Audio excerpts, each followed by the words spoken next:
కల్కి 2898 ఏడి.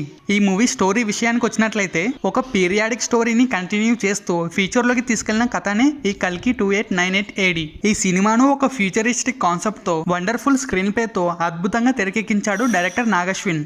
ఇందులో ప్రభాస్ పాత్రను యూనిట్స్ కోసం ఏమైనా చేసే ఒక సెల్ఫిష్ పర్సన్ గా ఫస్ట్ హాఫ్ లో చూపించాడు. ఇక అమితాబ్ బచ్చన్ పాత్రను అశ్వత్థామగా చూపించిన విషయం మనకు తెలిసిందే. ఇందులో అశ్వత్థాముడు ప్రెగ్నెంట్ లేడీ దీపికాను కాపాడడానికి ప్రయత్నిస్తుంటాడు. కానీ అశ్వత్థాముడి ఈ ప్రయత్నానికి మన భైరవ అయిన ప్రభాసే అడ్డుకుంటాడు. వీళ్ళిద్దరి మధ్య వచ్చే ఫైట్ సీక్వెన్స్ గూస్ బంప్స్ తెప్పించే విధంగా ఉంటాయి. ఇందులో ప్రభాస్ ప్లే చేసింది హీరో క్యారెక్టరా లేదా నెగిటివ్ క్యారెక్టరా అనే డౌట్ తప్పకుండా వస్తుంది. కానీ ప్రభాస్ అస్సలు క్యారెక్టర్ క్లైమాక్స్ లో బయటపడుతుంది.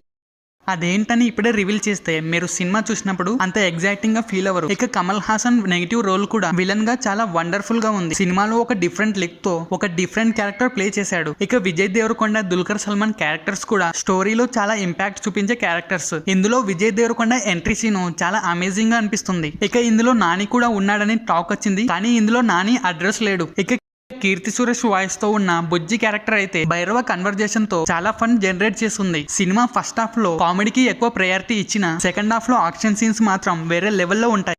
సినిమాలో ఆడియన్స్ ని ఎక్కువగా అట్రాక్ట్ చేసేది కూడా ఈ action scenes and new technology screen play.